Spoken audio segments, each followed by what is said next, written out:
And I try to make my student feel like cooking yourself is fun. You think about chore? Yes, we have to do this every day.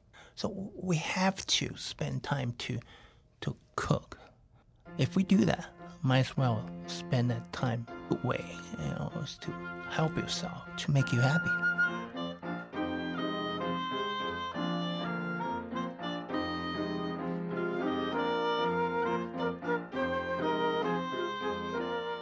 Hello! Welcome to The Corner Table, a podcast about food and drink in Madison, Wisconsin, produced by the Capital Times.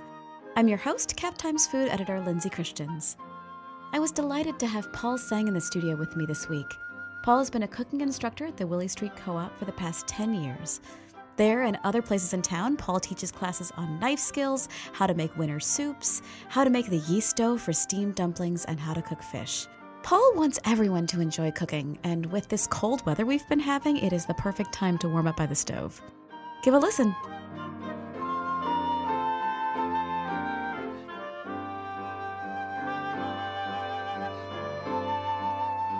Welcome. Thank you for coming. It's my great honor. My name is Paul Tseng. I come from Willy Street Co-op. How long have you been at the co-op? Wow, I think almost 10 years. Nice. Yeah. Have you been teaching that whole time? First, I approached Co-op for teaching sushi class. Oh, nice. And they say, sure, come here to do a cooking class for us. Later on, they have a job open for the whatever cook job open in their offsite kitchen. That's how I get into the door of Co-op. Since then, well, I only cook, and cooking here and there. I'm still doing cooking club classes all the time, but not really do a lot at that time because I'm working full-time as a cook for OSK Kitchen, so I don't have a lot of energy to do something else. So because cooking itself really demanding. Why did you want to teach sushi as your first class? Like, what made you want to do that? Oh, I was sushi chef for Firefly Asian Cafe. That's a long time ago. This restaurant didn't exist. Was that on the west side? University and Farley. Yeah, I've been there only more than a year, and it closed down, become a taco place. Yes. And yes. That's how I started cooking classes. Actually, before that, I was also doing classes for a lot of the local, like Van Fa's, start from there. Because I like to share my love of good food and show people something decent, something like I have some very personal philosophy about cooking. I think cooking itself is devotion. You're taking yourself, you take care of yourself, and mentally, also physically. Once I often tell my student, once you feel good about eating your own cooking, and you feel good, you're physically, healthy, you mentally feel good. I mean, our society should be a good place. It all comes back to the stove and figuring that out for yourself, yeah? Yeah. So I think cooking should be, it's a game of concentration. You spend that period of time with food, and you start to develop how to cut things, mise en place, how to prepare the simple dish, whatever you want. I often tell students, pick up any cooking book you want. It doesn't matter. Just cook from the page 1 to end. By the end, I bet you're a better cook. That's harder than it sounds, I think, maybe? Well, there's a movie, right? Yeah, there is. Julie and Julia. Yeah, it's right. I mean, Julie Child. I mean, that book is really cool, too. I recently, I just really finished her book about her life, about, it's cool. It doesn't matter. You don't have to pick up specifically French or any simple. You pick one, or if you don't have time to cook from page 1 to page 30A, whatever, to page 10, 1 to 10. That's fine. Just get it started. Yeah, just get started. How did you get started cooking? Where did you start cooking? I was in Chicago. I was working at the satellite industry. During the weekend, I just went to taking cooking 101. I like to go out to eat a lot. I enjoy eating, but I don't really know how to cook. I always take it for granted. I take it 101, I realize, holy cow, I take food for granted. I just know how to put it in mouth. I don't even know what should taste like. I never thought about where the food come from. and how to cut things uniform. I have no clue. Why don't I just like Sesame Seed, open the door? So that's how I started. Originally, I started just for fun. But after that, I started taking more classes, and I completely changing my so-called career path. I hate to use the term, but I'm sorry. Just changing my work from working for satellite and getting into an entry level for Hotel Intercontinental as a pantry cook, from basic minimum wage, whatever, all the way to executive chef at Accenture. That's a long time ago. It sounds like it changed your life as well as your career. It is. Like, yeah. It is changing. I just love it to cook, to show people how fun, how much you get from that simple cooking. You know what? I really admire people, those professional cook in a restaurant, cooking in any institution. They day in, day out, they just do their job repetitively. So it's a beautiful thing. I wonder, when you are putting together, like, okay, I'm going to teach a class about how to make soup or, some specific kind of thing, how do you narrow the focus? Because it seems to me that one of the challenges with putting together a cooking class could be making sure you can get through enough information in the time that you have and also incorporate whatever hands-on kind of training you want to do. It seems to me like it would be maybe tough to be like, okay, you want to learn how to roll grape leaves, but you don't know how to make rice yet, kind of thing. Like, how do you narrow that focus for your cooking classes? Wow. Recently, I just finished the soup class, winter soup for Willy Street Co-op. Before the class, my coworker told me, "Hey, Paul, you have a full class, 20 people sign up." I was like, "Wow." Okay. So on my class layout, I have to make minestrone, and I have to make meatball with vegetable and pasta. Okay. So all my class, my unique characteristic of my class is everything from scratch. Okay. So I make fresh pasta. I was gonna say, including the noodles. So the question is that my 2-hour-long classes, I won't be able to do all that in that 2 hour. Say for minestrone, for instance, my recipe has, I cook my cannellini beans with my arborio rice and prosciutto together. All of it together? Together. That's separate. So I cannot finish cooking. Even at my recipe, I call say you have to soak your bean overnight.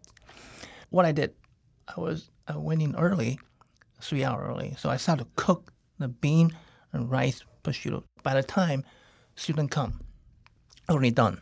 But also, for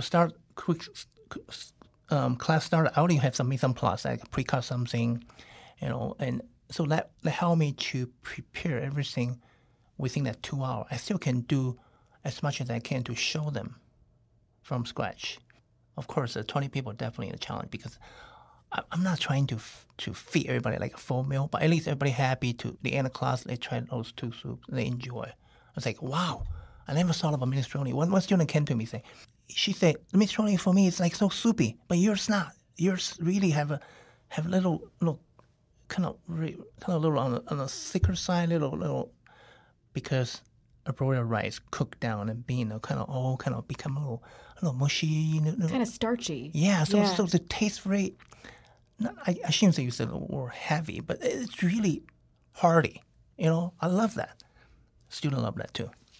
Do you find that people who are coming into your classes have a lot of cooking knowledge, or do you find that they are like interested but not really confident in their cooking skills yet? It depends. Okay. Depends. I usually will ask them, anybody have any, say, knife skill, anybody work in the kitchen before? And I also ask students, do you have any experience on food before? That's how I start. No matter what, I sometimes like to go to cooking classes to learn some from other chefs. Oh, same, yeah. So that way I can say, that's how because everybody have, say cutting onion.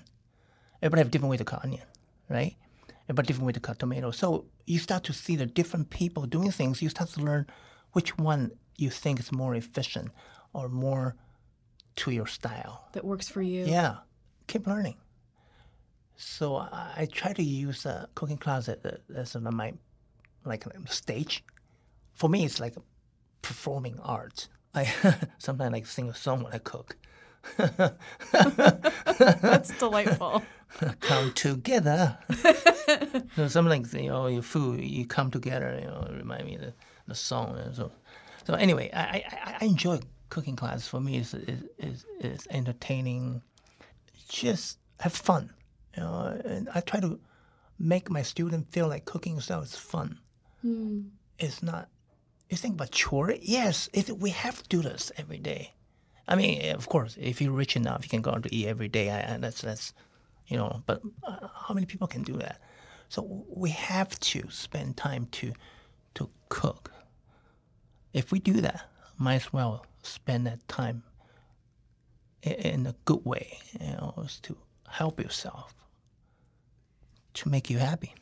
We eat out so much, and I know I personally will see beautiful technique on the plate in certain places where I go, and I know I can't do a brunoise that looks that tiny, and I know that maybe I'm not going to be able to take the time to smoke my carrots and then make them into a puree and then all of these things. And I wonder if, do you hear from people that they love food and they want to learn how to cook, but they're intimidated? Or they have high expectations for themselves they can't meet? I often tell my students, don't treat yourself too hard. Brunoise, how many chances for you to do brunoise for yourself?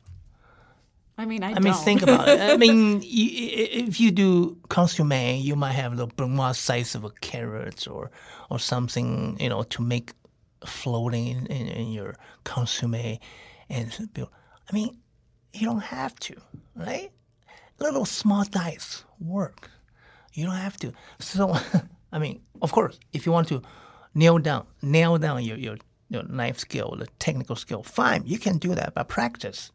And I think cooking itself is so forgiving. Accidentally you might burn your pie. Are you going to throw out the whole pie? No. You still have some good piece inside there, maybe still tasty, still edible. So, I mean, if you overcook your chicken breast or your fish, are they still edible? Yes. You're not you're cooking for yourself. You're not working for anybody else. Enjoy that. Still edible. You just learn from it. So next time you say, oh, this time I overcooked my chicken breast. Why? I figure, maybe I put in the oven 350 degree, put 15 minutes, maybe too long. Next time, I put 350, but do 10 minutes. See what's different. Right? You know what I'm saying? So you try. It's just like an experiment. So you learn from it. You build build up your step by step. So you learn. So you grow from it. So after you cook, if you fail 3 times, sometimes mistake happen. It's a great teacher, because if you don't have any mistake, you're like, whoa, what's going on? You learn. Mistakes good things. So you learn from it. I was experimenting a little bit last week because I was at home working from home, and I was trying to teach myself how to supreme citrus. Whoa! And wow. because I thought if my knife isn't sharp enough, that's a big deal. And also I cooked a duck, because duck is delicious, but it's so fatty, and so I was worried the whole time that it was going to catch fire, which it did not catch fire. It was fine, and it tasted great, and it was super simple. But I was nervous the whole time that I was going to take this thing that had died, right, and and I didn't want to wreck it. I wanted to sort of honor the fact that it had lived and then died, and then now it's in my kitchen, and I need to do right by it. Great attitude. Yeah. Beautiful attitude. But it seems to me that also when I cook for my friends, it doesn't matter if the duck was a little bit dried out, or I overcooked the shrimp a little bit, or there's too much lemon juice on something. They're just so happy that I cooked for them. That's a positive attitude. Yeah. That the energy you put in, the caring love for that, for your friend, for the food. I mean, people around you can feel it if you have a good energy.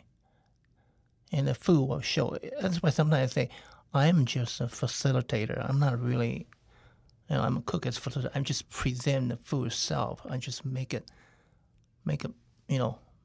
beautiful, make more beautiful, more presentative. That's about it. Food itself is just wonderful. And talk about knife skill. Yes, I got to promote that.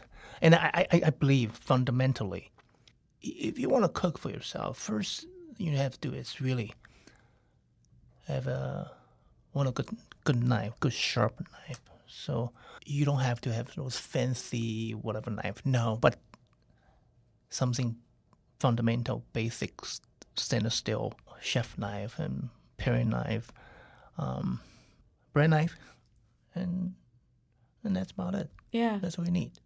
And I have a lot of knife skill classes coming up for Willy Street Co-op. Good. May I do some commercial here? Yeah, please do. I'll tell you which day I'm doing that, okay? I have one on the a knife skill class on March 14, April 18, May 9, June 6. There's a knife skill classes. So, are those hands-on? Yes. Should people bring their own knives? Yes, some of them. Most of them hands-on. One of the north side may not. One of the north side just for demo. Usually, I invite people, my participants, to bring your knife in because I show them how to sharpen knife. Like on a whetstone? Yeah, I have a whetstone. I provide I have a whetstone. I have 2 different kind of sharpening stone. I show them how to use those. I just try to cover all the basic fundamental knife from sharpening, how to taking care, how to store, and how to purchase knife, all the way to how to bon noir. Oh my God. Those tiny little dice. I always think, who has time for that? I wonder, in your classes in general, how important is it for you that people do get to be a little hands-on? And is it more important for some things than others? So, of course, ideally the hands-on is the best because you can really have a chef right next to you to help you, to facilitate, But in reality, say we have 20 people in my class. There's no way I can do hands-on because I cannot take it in 2 hours. It's a challenge. So, when I design a class, most of the class is for demonstration. But say some baozi, jiaozi, dumpling, steamed bun, those I might occasionally invite students to come to participate, to form, to roll, it's a challenge to have hands-on. If I have more help, assistant, I have more stovetop, have an individual station. But in Willy, we have challenge. We only have, 4 burner and 2 ovens, so we try to do as much as we can. With something like bao, I've eaten a lot of them, but I don't know how the dough should feel if I'm trying to make bao myself. I don't have a sense of how spongy it should be, how moist it should be. That's yeast dough. That's for yeast. Oh, okay. Yeast dough, bao is actually also very. It's not full. You don't have to be, especially after first fermenting. After first fermenting, you start to punch it down to the portion out, start to roll it, and put a filling, and then form them. So at that time, you don't have to go to the second fermenting. So I say baozi itself is really not so difficult. As soon as I have a recipe here. It's for you. You can see. Measure out everything by gram. It shouldn't be so sticky. It's easy to work with, and then so now you're feeling about hand have to come in. You fill the dough a little bit thicker than 1/8 inch. It's fine. Even thicker doesn't really matter that much. But baozi usually itself can be a whole meal.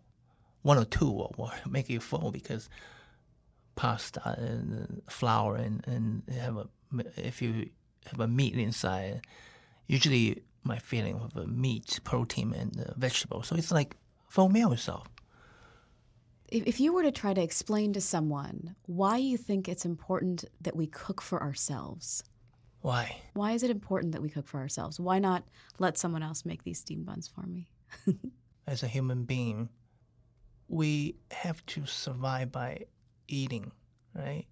Only time we cannot really cook is maybe we're sick, we getting older, we lost that capacity to take care of ourselves. Otherwise, why shouldn't we cooking for ourselves? Why shouldn't we spend a certain time a day to cook, to nourish ourselves, mentally and physically? I often develop, so-called one-pot cooking method, because first you don't need to wash a lot of pots and pans. That one pot can contain, starch, protein, and fiber, and that's it. And then you just, that's a way to show I taking care of myself, I was writing about a meat class, like an intro to meat class that they were having somewhere, and I was amazed at some things that I felt like were logical, basic things that I wonder if something gets stuck that we think, oh, I can't do that or I don't understand that. I always tell my students, be brave. I mean, recipe itself is just a guide. You can't say, oh, hey, dear, the recipe called for scallion, and we don't have scallion. What can we do? We're not cooking anymore. We just go to eat.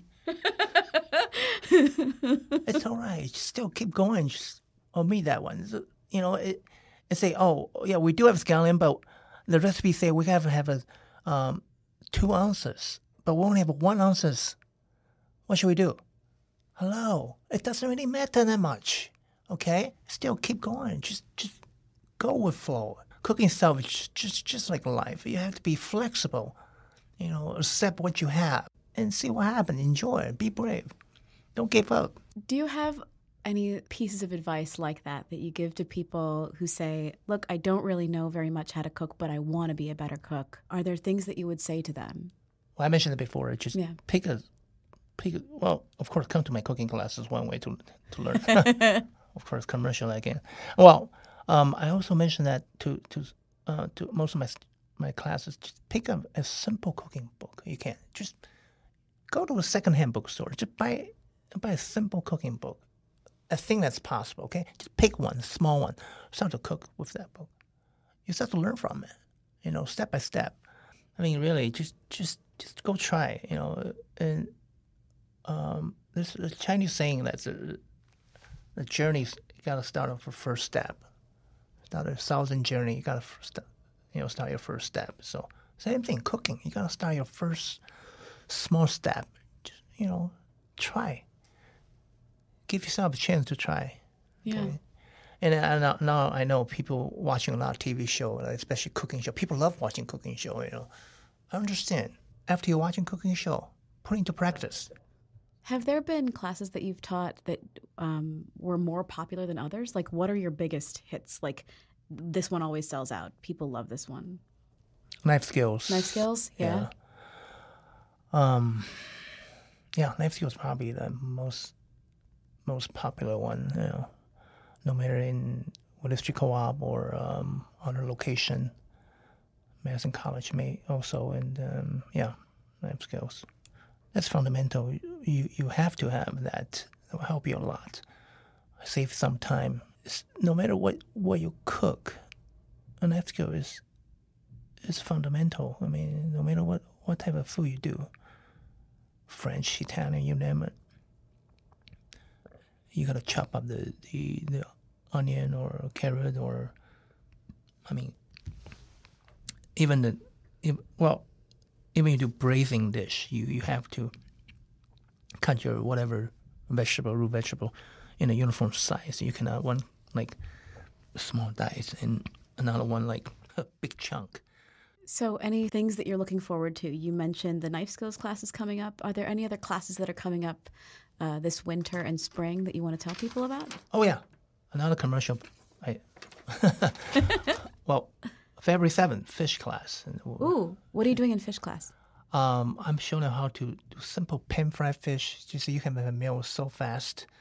And within 30 minutes, you might have a meal ready. That sounds so good. And February 28th, 小笼包, steam bun. April 25th, on the Willy Street Co-op, a crepe.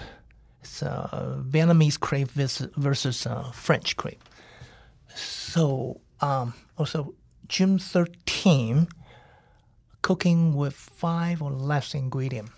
So I kind of, I designed all the class, no matter, Willy Street Co-op or any other venues. I design all the classes, I kind of course, I want to, make people feel interest about this, and they can come and they can learn, and we can share, the meal together. That'd be wonderful. Awesome. Well, thank you so much again for coming in. I really appreciate it. It's my great honor to be here. Thank you for having me.